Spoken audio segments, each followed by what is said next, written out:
አጫዎች እየተመታ ነው። ወታደራዊ እንቅስቃሴዎችም እየታዩ ነው። ሁለቱ የህወሓት አንጃዎች የቃላት ጦርነታቸውን በባሩድ ጢስ ሊያጥኑት ከጫፍ መድረሳቸውን ነው ያለፉት 2 ቀናት ክስተቶች የሚያመላክቱት። የባለፈው ሳምንቱ ከጀነራሎቹ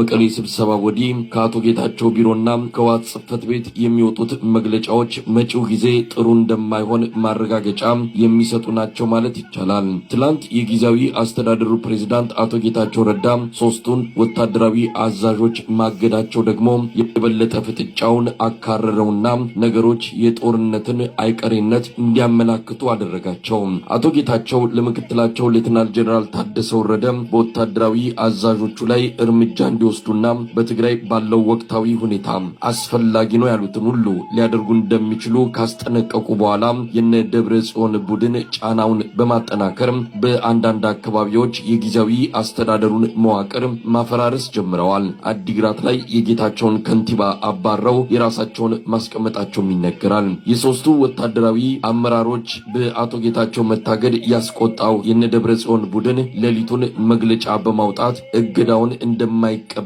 የጊዜያዊ አስተዳደሩን ፕሬዝዳንት የቀድሞ እያለ በጠቀሰበት መግለጫው አቋሙን አሳውቋል። አቶ ጌታቸው ረዳ ከሰዓታት በፊት ባወጡት ሌላ ዙር መግለጫ ለአይቀሬው መስዋዕትነት ተዘጋጅተናል፣ የትግራይ ወጣት አያሳፍረንም አይነት አቋም በማንጸባረቅ ለነደብረ ጽዮን ቡድንና ለወታደራዊ አዛዦቹ የኃይል አካሄድ እጅ እንደማይሰጡ ገልጸዋል። ምክትላቸው ሌተናል ጀነራል ታደሰ ወረደም የአቶ ጌታቸውን ውሳኔ በመቃወም በጊዜያዊ አስተዳደሩ የሰላምና የጸጥታ ቢሮ ስም መግለጫ ሰጥተዋል። ከያቅጣጫው ኃይለ ቃል የተሞላባቸው ጀብደኝነት ያጠላባቸው መግለጫዎች እየወጡ ነው። የአብይ አህመድ አገዛዝ አዲስ አበባ ላይ ድምፁን አጥፍቷል። ጦርነት ከተቀሰቀሰም የነደብረ ጽዮንን ቡድን ይደግፋል እየተባለ በሰፊ በሚነገረው በኤርትራ መንግስትና በጌታቸው አስተዳደር ረዳ ጀርባ ባለው በአብይ አህመድ አገዛዝ መሃል ሊሆን እንደሚችል ይነገራል። ጦርነቱ ቀጠናዊ መልክና ቅርጽ ወደሚይዝበት ደረጃም ሊሻገር እንደሚችል የፖለቲካ ታዛቢዎች በመግለጽ ላይ ናቸው። በትግራይ እዚ ክንሰምዖ ፀናሕና ኣብ ትግራይ ዘሎ ህልው ኩነታት እዩ። ኣብዚ ሰዓት እዚ ትግራይ ኣብ ነውፅያ ዘላ ኩላትና ንፈልጦ ማለት እዩ። ኣነ ናይ ብሓቂ እየ ዝነገረኩም ዘለኹ ናብ መቐለ ደው ኢለ ዝረኸብክዎ ሓበሬታ ንሱ እዩ። ትግራይ ኣብ ነውፅላ ህዝቢ ተረብሽሎ፣ ህዝቢ ካብ ገዛ ይወፅን ዘሎ ብጣዕሚ ኣብ ሰቆቃ ኣሎ ክንብሎ ንኽእል ኢና። ነቲ ሕብረተሰብ ጭንቀት ሓዲርዎ ኣሎ እቲ ህዝቢ። ሓደ እዚ ካልኣይ ነገር ምምሕዳር ናይ ዓዲግራት ኣልዮም መተካእታ ከም ዝገበርዎ ዋላ እውን ኣብ ሶሻል ሚድያ ተዘርጊሕሎ ማለት እዩ። ኣብ ካልእ ቦታታት እውን ከምኡ ዓይነት ስጉምትታት ይወስዱ ምህላዎም ሕወሓት ተረጋጊፅሎ ማለት እዩ። እዚ ጥራይ ዘይኮነ ግን ካብቲ ዘገርም ነገር ማለት እዩ እቲ ዘገርም ነገር እዚ ጥራይ ዘይኮነ ባዕሉ እቲ ምክትል ናይ ጌታቸው ረዳ ዝኮነ ወዲ ወረደ እንታይ ዝብል ዘሎ ነቲ ጉዳይ ኢደ ብለይን ስለዚ ጠጠው ክብል ኣለዎ ጌጋ እዩ ብዝብል ንጌታቸው ተቃዊምዎ ኣሎ ማለት እዩ። ስለዚ እቲ ኩነታት ከመይ ኸይድ ኣሎ ተልና ጌታቸው እውን ሎማዓንቲ መግለፂ ውፅኢ ነይሩ። እንታይ ዝብል ዘሎ መንእስያተ ሒዘ ክዕወት እየ ስለዚ ንመስዋዕቲ ድልው እየ ዝብል ዘሎ ማለት እዩ።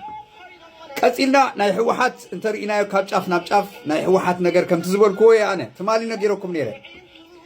ባዕሉ ነታ ክርቢት ወልዒዋ ኣሎ ጌታቸው ሕጂ ስለ ዝወልዓ ፈርዩ ናብ መስዋዕቲ እንተኾነ እውን ክኸፍል እየ ዝዓይነቱ ናብ ምምፅዳቃት ኢሎ ማለት እዩ። ሓደ ንፁር ግን ኣሎ ብዚ ከቐምጦ ዝደሊ ኣነ እዞም ኩሎም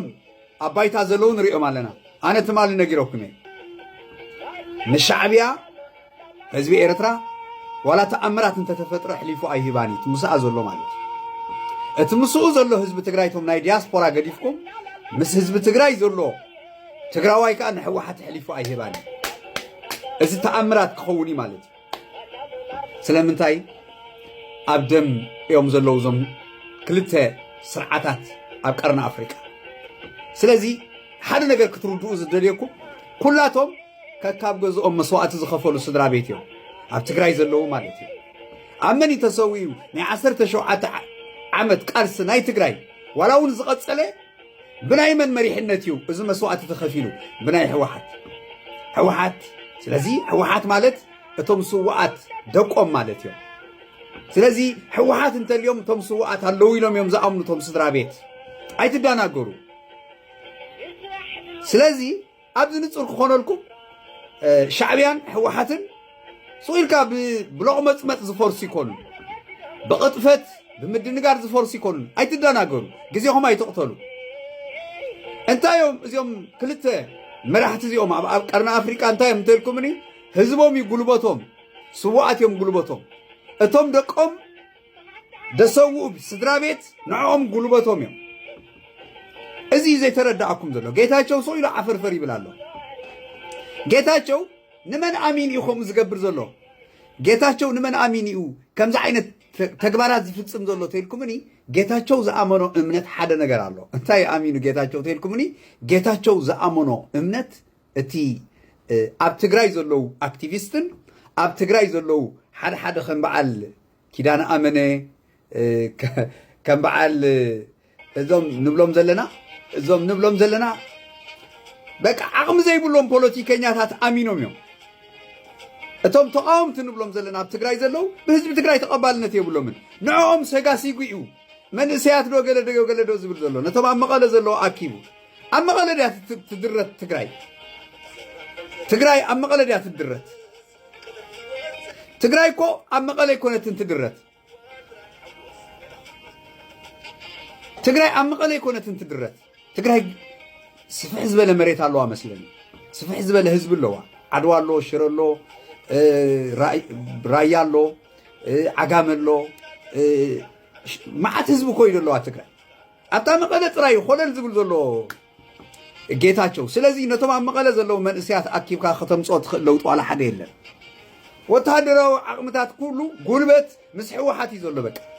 ንሕወሓት ሕሊፉ ዘህቡ ትግራዋይ የለን ይብለካ ኣለኹ ተኣምራት ይብለካ ኣለኹ ዋላት ይፅልእዋ እየ ዝብለካ ዘሎ ሕሊፉ ዝህብ የለን ሕወሓት ስለዚህ ሓደ ነገር ግን ክሕብረኩም ዝደሊ ንሕና ሕጂ እውን ነጊርናኩም ኢና ሓንቲ እታ መርገፂ ናትና እታ ትኸይድ ሕጂ ሕወሓት በቲ ዝኸዶ ዘሎ ፖሊሲ ወይ በቲ ዝኸዶ ዘሎ ፖለቲካዊ ኣካይዳ ንኣብዪ ኣሕመድ ኣይግዛእን እየ ባንዳ ይከውን እየ ብምባሉ ንሕና ኤርትራውያን ኣብ ጎኒ ኢና ኤርትራዊ ኩሉ ኣብ ጎኒ እዩ ብሙሉእ ኤርትራዊ ኣብ ጎኑ ንክስለፍ እቲ ጉዳይ ብቕንዕና ክኸይድ ክንገብር ኢና ማለት እዩ ንምንታይ ኢና ከምኡ ንገብር መሲልኩም ባንዳ ጻድቃን ዕላምኡ ህዝቢ ኤርትራ ምጥፋእ እዩ ህዝቢ ኤርትራ ነበረ ጌርካስ ዲሞክራቲፍ ምቕያር ካርታ ምቕያር እዩ ዕላምኡ ሕጂ ግን እታ ኩነታት ተዋዓዕያ ምስ ረኣያ ንባዕሉ ጻድቃን ሃዲም እዩ ዘሎ ጻድቃን ንባዕሉ ኣብዛ ሰዓት እዚኣ ሃዲም እዩ ዘሎ ንምንታይ ዳ ዝሃድም ጻድቃን ንምንታይ ዳ ኾፍ ዘይብሉ ይፈልጣ ኢኖ ብክልተ ኩርማጅ ዝሕተት ዘሎ ጻድቃን ብናይ ህዝቢ ትግራይ ኩርማጅን ብናይ ህዝቢ ኤርትራ ኩርማጅን ከባድ ያ ንጻድቃን ናይ ህይወት ሕቶ እዩ ጻድቃን ግን ንመን ኣሽኪልዎ ሃዲሙ ሕጂ መሲልኩም ንጌታቸው ረዳ ድቕድቕ ኣቢልዎ ኳርታ ገይሩ ማለት ጻድቃን ኣብ ትግራይ የለን ኣዲስ ኣበባ ከይድ ነይሩ ካብ ኣዲስ ኣበባ እውን ኣሜሪካ ወፂእ ገለገለ ዝበሃል ኣሎ ኣነ ግን ኣብ ኣዲስ ኣበባ ከም ዘሎ እየ ዝፈልጥ ስጋብ ሕጂ ንጹር ሓበሬታ ዘለና ኣዲስ ኣበባ ከም ዘሎ እየ ዝፈልጥ ስለዚ ንመስዋዕት ድልውየ ይብል ኣሎ ጌታቸው ረዳ እናተሳዕረ ይመጽእ ኣሎ ማለት እዩ ይርዮ ኣሎ እቲ ኩነታት ብሙሉእ ህዝቢ ትግራይ ኣብ ጎኒ ሕወሓት ምህላው ሕጂ ተረዲእዎ ኣሎ ዓቕሚ ከም ዘለዎ ሕወሓት ሕጂ ተረዲእዎ ኣሎ ጌታቸው ስጋብ ሕጂ ዝተረድኦ ኮይኑ ኣይትሰማዓንን